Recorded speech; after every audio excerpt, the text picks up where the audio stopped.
Future है। ये जितने भी रॉकेट जाते हैं ऊपर, उससे रिलेटेड जो सामग्री होती है उसका सारा इसका बिजनेस है। अभी हम बताएंगे कितने बिलियन डॉलर का ये बिजनेस करता है। ठीक है, बेसिकली ये बिजनेसमैन नहीं है, ये एंटरप्रेन्योर है। एंटरप्रेन्योर क्या है, ये वर्ड आपको मैं बता रहा हूँ, ये आपको अभी थोड़ी देर में समझ में आ जाएगा कि एंटरप्रेन्योर नाम का क्या वर्ड होता है। ठीक है, इसी तरह से आप देखेंगे दूसरा है अमेजन कंपनी का मालिक। देखिए वो ये जेफ बेजोस है, ये अमेजन आप देख रहे हैं कितनी बड़ी कंपनी है, उसका मालिक है। उसके बाद ये तीसरा चौथा ये बिल गेट्स है, चौथे नंबर पे आ गए, कभी ये पहले नंबर पे थे। माइक्रोसॉफ्ट के ओनर है लैरी एलिसन। ओरेकल, ये मल्टीनेशनल कंप्यूटर टेक्नोलॉजी जो सॉफ्टवेयर वगैरह होते हैं वो बनाते हैं। उसके बाद देखिए नीचे, और यहाँ पे ये जुकरबर्ग है, जो मेटा फेसबुक हम चलाते हैं ये उनका है, जुकरबर्ग का। और ये अल्फाबेट जो है सर्जे ब्रिन और लैरी पेज, ये दोनों ने मिलके आपका जो सर्च इंजन है, गूगल सर्च इंजन है, वो बनाया है। तो ये बहुत बड़े बड़े आइकॉन्स हैं पूरे वर्ल्ड के। नेक्स्ट करिएगा प्लीज। अब यहाँ पे देखिए यही 10 लोग हैं और इनकी यहाँ पे हमने इनकम दिखाई हुई है। आप देखिए टॉप में है 171 बिलियन डॉलर, ये है एलन मस्क। 222 बिलियन डॉलर का है इसका टर्नओवर। आप समझिए कितना बड़ा आदमी है ये।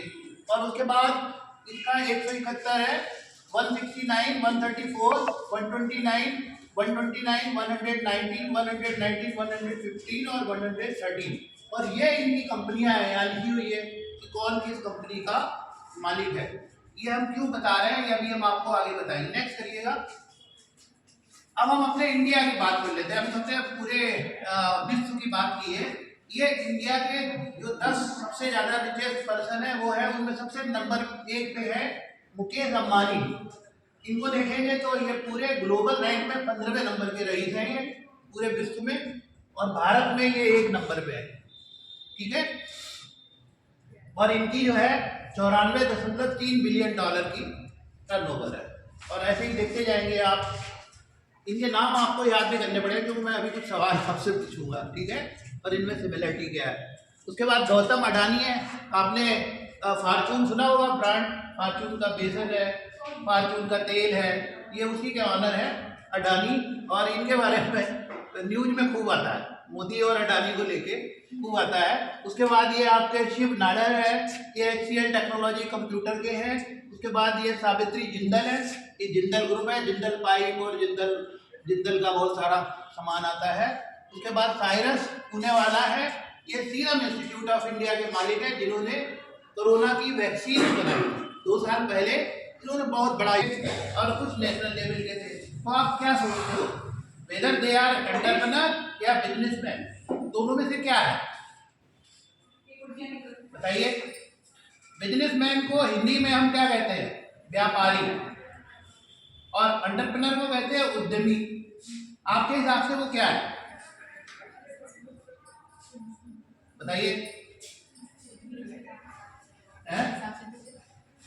आपके हिसाब से जो हमने आपको 20 लोग दिखाए हैं, 10 इंटरनेशनल लेवल के और 10 नेशनल लेवल के, वो उद्यमी है या व्यापारी है।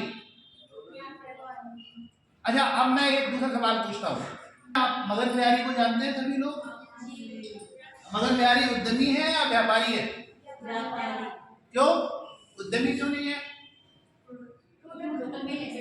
हाँ गुड, क्योंकि लोकल में ही रह के काम करते हैं। अब आप यहाँ देखिए, जो बिजनेसमैन होता है वो क्या करता है, बिजनेसमैन जो होता है उसका जो पेरेंटल बिजनेस होता है, उसके लड़के उसके नाती पोते उसी को आगे बढ़ाते हैं। और बिजनेसमैन कभी भी रिस्क नहीं लेता। बिजनेसमैन सुबह 10:30 बजे से रात के 11:30 बजे तक काम करता है। यही तो है क्वालिटी बिजनेसमैन की, हमने यहाँ लिख रखी है, ये बिजनेसमैन की क्वालिटी है।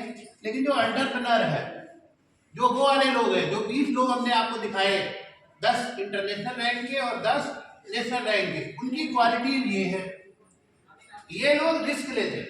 जैसे अडानी है, अडानी ने अपना कोई वेंचर या कोई शेयर निकाला है मार्केट में, तो वो ये बिना स्ट्रेस के, ये बिना ये सोचे कि हम घाटे में चले जाएंगे, हमारा परिवार का क्या होगा, वो ऐसा कुछ नहीं सोचते। तो जो एंटरप्रेन्योर होता है वो हमेशा जो है उसके अंदर ये क्या है, मरा हुआ कोरोना वायरस तो है, वही मरा हुआ कोरोना वायरस जब हमारी बॉडी में वायरस चिपकता है और फिर मल्टीप्लाई करता है, लेकिन मरा हुआ पहले ही से चिपका हुआ है अगर, तो फिर कोरोना जब इन्फेक्ट करता है तो वो उसका प्रभाव नहीं होता है।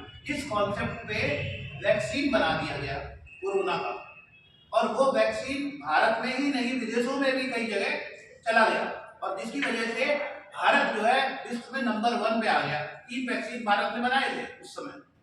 तो अगर वो व्यापारी होता तो व्यक्ति तो क्या करता, मुंबई को सप्लाई करता खाली, या जैसा कि मैडम ने कहा दिल्ली को करता या टनकपुर को करता, लेकिन उसने विदेशों में भी सप्लाई करा।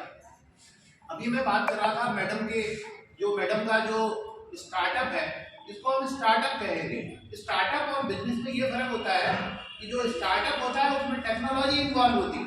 जैसे मैडम ने कहा कि अगर हमारे पास कोई व्यक्ति मेकअप के लिए आता है तो पहले हम उसको ऑब्जर्व करते हैं, इसकी स्किन का टाइप क्या है, स्मूथ है, ऑयली है, रफ है, किस तरह की है, हेयर का टेक्सचर क्या है। तो ये चीजें जो है एक एंटरप्रेन्योर के अंदर आती हैं, बिजनेसमैन नहीं। बिजनेसमैन रिस्क नहीं है क्या, बिल्कुल। अभी आप मगन बिहारी के पास जाइए, कोई बच्चा चला जाएगा और कहेगा कि हमें 50,000 रुपए उधार दे दीजिए, तो सबसे पहले कहेगा गारंटी क्या है, तो बीएससी में पढ़ते हो। कैरेक्टरिस्टिक्स है, अब आप ढूंढिएगा कि आपके अंदर इनमें से क्या क्या है। क्यूरियोसिटी, अगर कोई व्यक्ति एंटरप्रेन्योर बनना चाहता है तो उसके अंदर चीजों को जानने की ललक होनी चाहिए, चीजों को समझने की ललक होनी चाहिए, चीजों के अंदर घुस के उसको डीप में समझने की ललक होनी चाहिए। खाली ये नहीं कि सुन लिया तो हो गया, ये बहुत जरूरी है। और उसके अंदर विलिंगनेस टू एक्सपेरिमेंट,